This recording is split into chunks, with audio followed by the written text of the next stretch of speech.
Hello beginning band students, my name is Mrs. Preslin and I'm here today to show you a thing or two about playing the saxophone. If you missed the super lesson or you just need a refresher, then you've come to the right place. Now this saxophone I'm going to show you is called an alto saxophone. It's the smaller of the saxophones. Most of you will start on an alto. If you're using a school instrument, you'll get a tenor saxophone, which is a little bit bigger than this, but all of the parts and the keys are the same. They're just a little bit longer and it sounds lower. So I'm going to first show you how to put this together and assemble it. So the first thing you're going to do is find the neck strap. Now in this case, the neck strap is in a separate pouch. Yours might be in the same pouch as the saxophone. If it doesn't have this top case, then it'll be with the saxophone. So we're going to put it around our neck, like so. The second part you're going to find is called the reed. And reeds are very important because the reed is what makes the sound. So let's get a close-up picture of the reed. And the first thing you're going to do with the reed is you're going to put it in your mouth to get it wet, just like a popsicle stick. And you would actually keep it in your mouth the entire time that you put the instrument together. I'm not going to do that right now because I want you to understand what I'm going to say. So I'm just going to set this on the stand here. Then we're going to open the main pouch. Now some of your cases will have a zipper and some of them will have latches. So either way, either unzip it or unlatch it.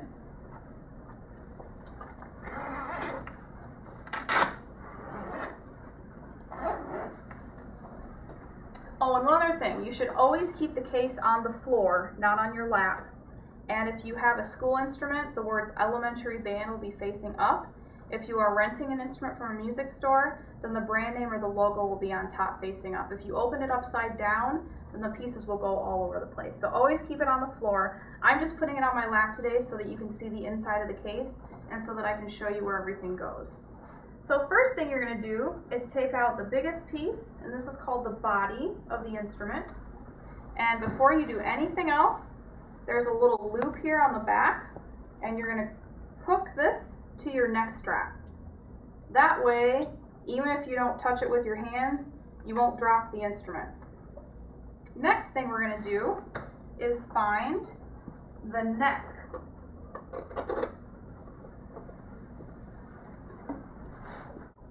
Now before you put the neck on, you're going to have, some of you are going to have a cap right here. That's just a protective cap. So you just take that out.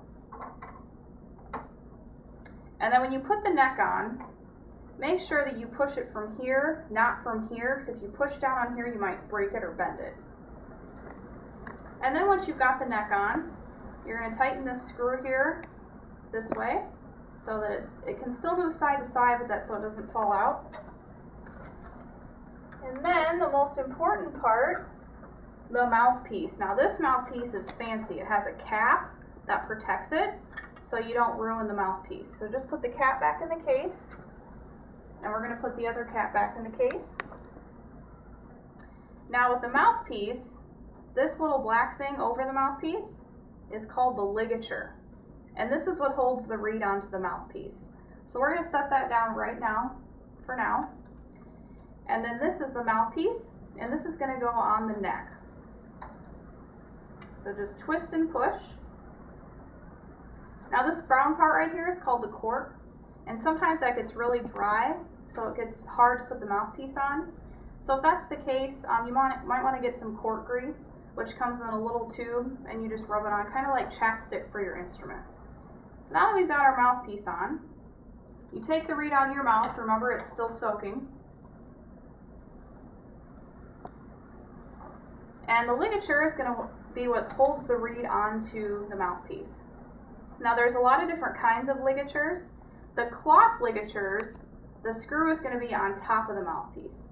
If you have a metal silver ligature, then the screw is going to be facing you. But this way, obviously, it won't fit. So we're going to put this one on like this. And then on the back of your reed, there's going to be a word or two, and that's the brand name. That's going to go against the flat part of the mouthpiece.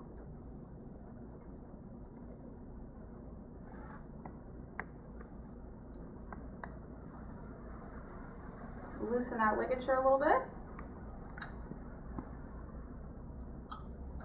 And then you tighten that screw Not all the way tight, just tight enough to hold it on. Now let's get a close-up picture of what the mouthpiece should look like when it's all put together.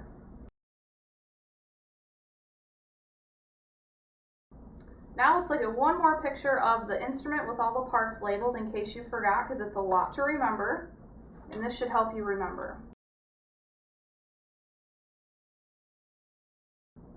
Now let's talk about hand position. So the left hand is going to go on top, and there's this black circle on the back. That's not a button, it's just a place to rest your thumb. This is an octave key, which we're not going to use today. So for now, just put your thumb on this black spot. And then you're going to wrap your left hand around. Make sure you wrap it around. These are called palm keys, that you don't bump the palm keys, because if you do, the notes won't sound right.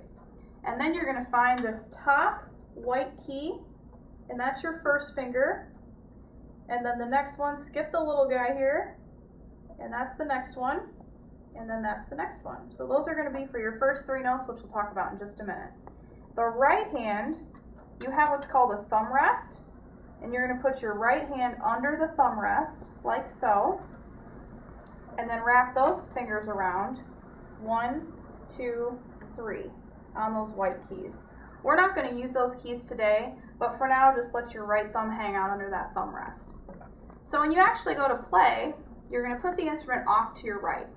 Now make sure with your mouthpiece that you always turn it to you. Don't turn your head to the mouthpiece. So you can adjust it however you need. Just make sure you're looking straight ahead. You can also adjust the neck strap. If it's too far down or it's too far close to you, you can change that as well. So it's going to always go off to your right side. Now I'm going to show you how to make a sound. So I always tell my students, make your lips like a chipmunk, like this. And you're going to put your top teeth on top of the mouthpiece and your bottom lip against that reed, like this. And then you're going to close your lips around it and blow. Now make sure you don't have too much mouthpiece in, or it won't work. If you don't have enough mouthpiece in,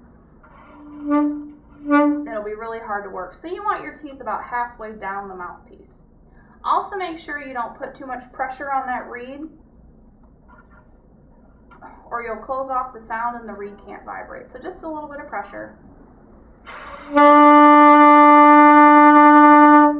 Now the note I just played, that was called a B, because I had the first finger pressed down. Now let's show you A. So you're going to put down your next finger. And the last note, this is called a G. Put down the third finger.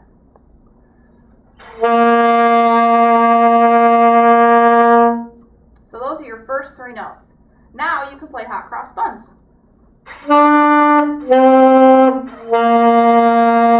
which is number 16 in your book. So you can look that up if you want to get ahead of the game before your first lesson. Now that we've showed you how to put it together and shown you the notes and how to make a sound, I'm going to show you how to take it apart, which basically should go in reverse order of when you put it together. So we're going to start by taking the reed off first. You want to get that reed safely back in its case so it doesn't get chipped or broken. So be careful not to bump the tip of the reed on anything, or you could chip it off and then it won't work anymore. So this is a pretty fancy case. You're going to put the tip in first, and then that brand name goes against the bottom. Let's put that back in here.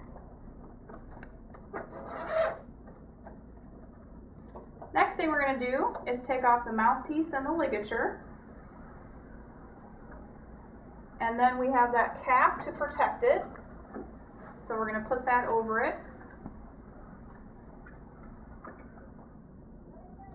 Then we're going to undo this screw right here, because remember that's how we put the neck on.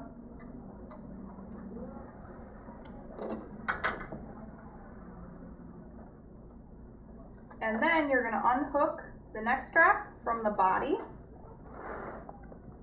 And it just sets in the case like a puzzle. So if it doesn't fit one way, go ahead and try it the other way.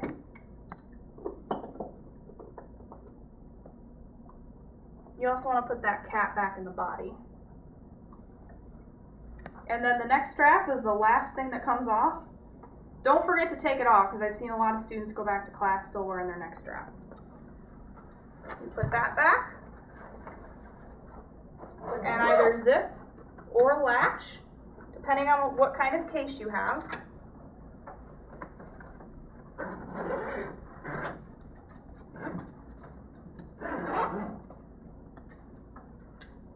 And we close and Velcro, and you're all set. So thank you very much for watching. I hope you learned a lot, and I will see you very soon.